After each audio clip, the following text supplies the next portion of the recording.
So now that we've discussed budget, let's go ahead and discuss budget narrative. So for most of the agencies out there, and it's pretty much almost all of them, you have to justify the costs. You have to justify any item in your budget that is a non-zero line item. In other words, even if you're claiming $1 in that category, there has to be some reasoning that's attached to that. Why do you need that money? What is it going to do? Why is it going to move the project forward? How did you come up with these costs? What is it about this that if you don't buy this certain thing, if you don't pay this certain person, if you don't take this certain trip, what have you, then your project will ultimately fail. This can be a little trickier in a phase one where they don't allow a lot of cost or where things are frowned upon, but you still have to be able to provide a valid reasoning for why you need to do this activity. And that's where the budget justification comes into play. Some agencies will actually call it a budget narrative. Same exact thing. It needs to be an accompanying document that by line item, exactly how the budget is laid out, you explain those costs in details and what those costs are going to ultimately lead to. Now, with your budget narratives, you don't really want to dive terribly deep into it. You don't want your budget narrative to end up being a 20-page document because the reviewers kind of don't want that either. When you do justifications, you're really just highlighting why it is needed. Remember those 5 W's and the H. Like you approach that in your technical narrative, you need to do the same in that budget justification or budget narrative. Really just hit the high points. Be succinct and direct. Even when you're looking at things like staffing, what is that person going to do? Not their daily breakdown for the next 12 months, but just some high-level items, some high-level objectives that they're going to help you reach. And speaking of labor, typically that's your first category in the budget justification because that's almost always the very first category on the budget sheet itself.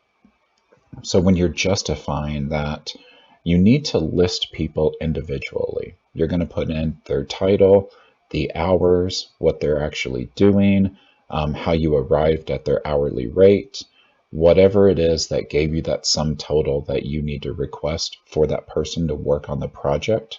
You're going to want to delineate it here. Remember, though, that anything that is indirect labor, so project support, business growth and development, anything that is not directly tied to research activities for the project is going to not be in this category. It's going to have to come out of your indirect pool. And most agencies will actually have a breakdown or separate categories between senior or key personnel and other personnel. So senior or key personnel are the people that drive the project forward. You need them for their very specific experience. Other personnel a lot of times are, just a position. You have a position that needs to be filled. So obviously, if it's an other personnel, you're not going to have a name attached to it, typically. It's just going to be a title, but you still need to be able to justify what is that person that you're going to potentially hire do during the phase one that is directly mappable to the research. Just like your labor category, your materials and supplies category needs to be justified as well. You need to justify why those materials and supplies are needed during this phase one effort. Remember, your phase one is all about establishing the technical feasibility. So what is it about doing this experiment right now? What is it about doing this test right now? What is it about doing this maybe destructive imaging right now that you need to have these materials? And materials and supplies is a bit of a misnomer because it doesn't have to just be a supply you go and pick up off the shelf. It can be materials like, for instance, if you have a computational system and it is going to be firm fixed to, a robotic ground vehicle, it's never going to come out of it, then that can actually be justified as a material or supply because it can't be dual used. It will be, quote unquote, burned up during the phase one effort. So with your justifications, it's really about how you word things and how you approach it. If it's something that's just going to be totally expended, it can be a material or supply.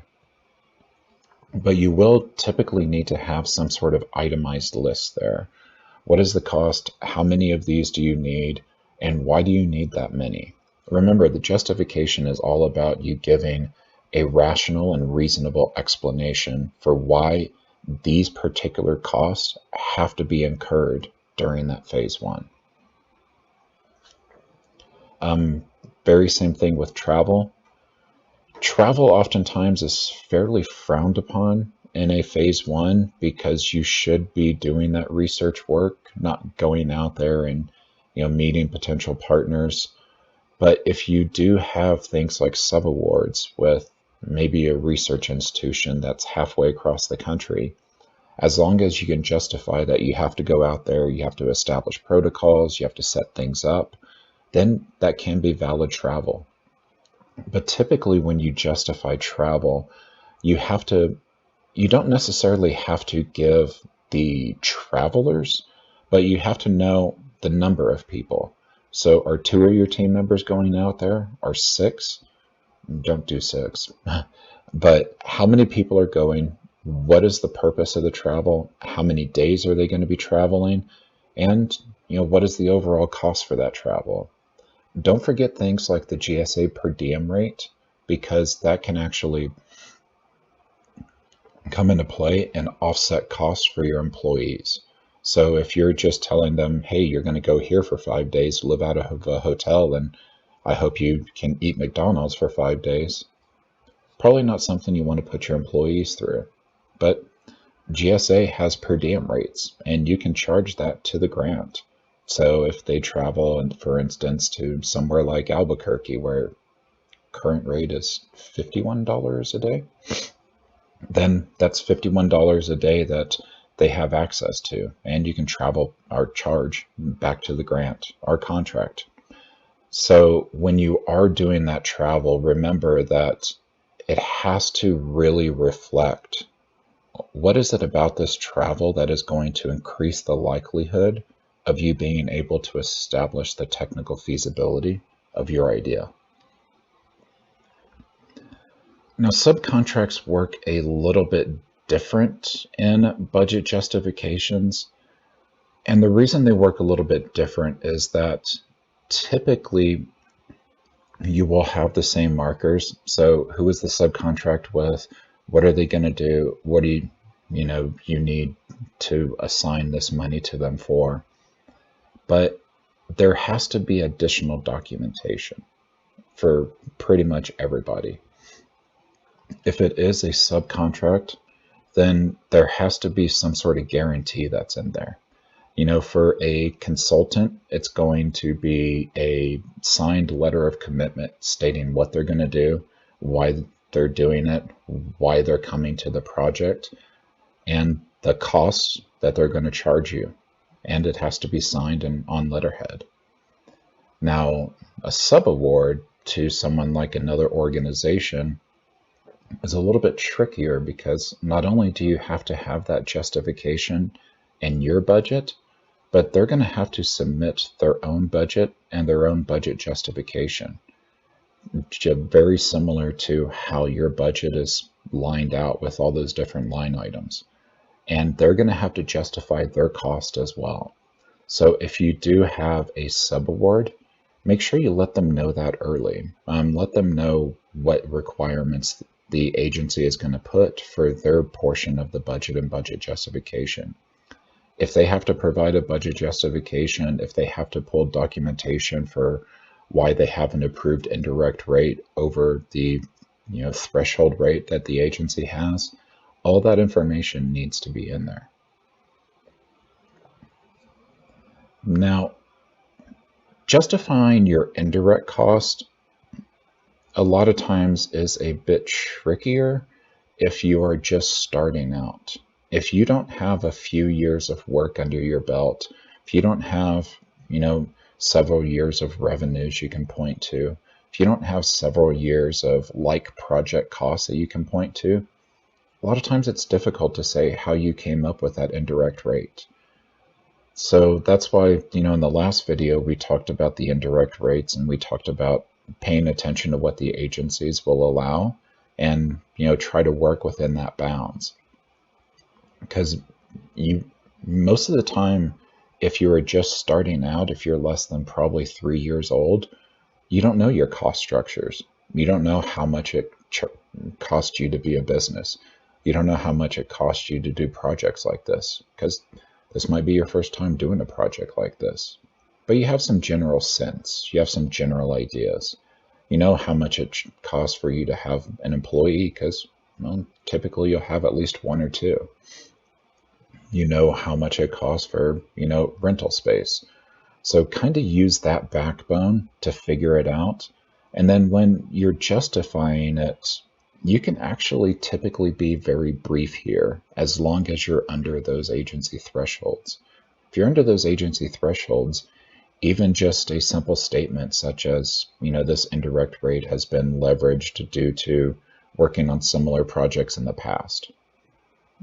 And what are the drivers there? And say, it is reflective of business costs associated with facility rentals, space agreements,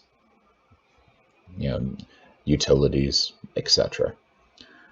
You can either be very, very deep into that justification, or you can be very kind of brief. And if you don't have those kind of authorized agreements and authorized rates, it's probably better to be a little bit brief.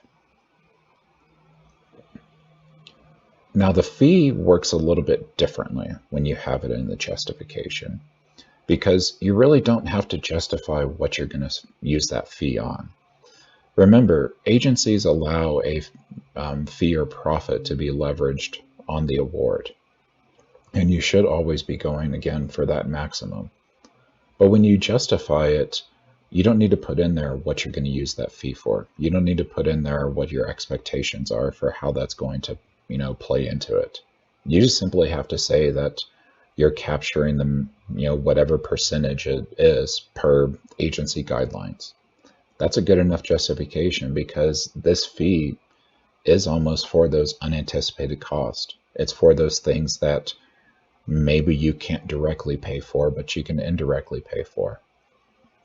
So when you are justifying that, use the agency's language and guidance, and that very simple statement works totally fine.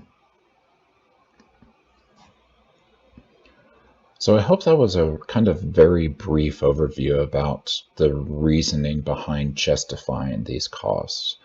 Remember, with your budget, anything that you're going to request, the agency wants to know why you're requesting it. Why does this cost need to actually happen now? What is it going to do for the future of the project? What does it set up for your, potential successes in the future? How is it going to help you develop something that is a better fit with the market? How's it going to help you really establish that feasibility of the idea? You need to justify each one of those costs, and you need to justify them well. Because for many agencies, if they don't like the justification, or if they don't think it's justified, they might actually remove that from the budget. And now you have, a $20, $30, $50,000 hole that you have to figure out. So make sure that you do put in some good effort on that justification, that reasoning, that explanation, because you don't want to get stuck holding the bag if you do get an award and they've had to remove something from it.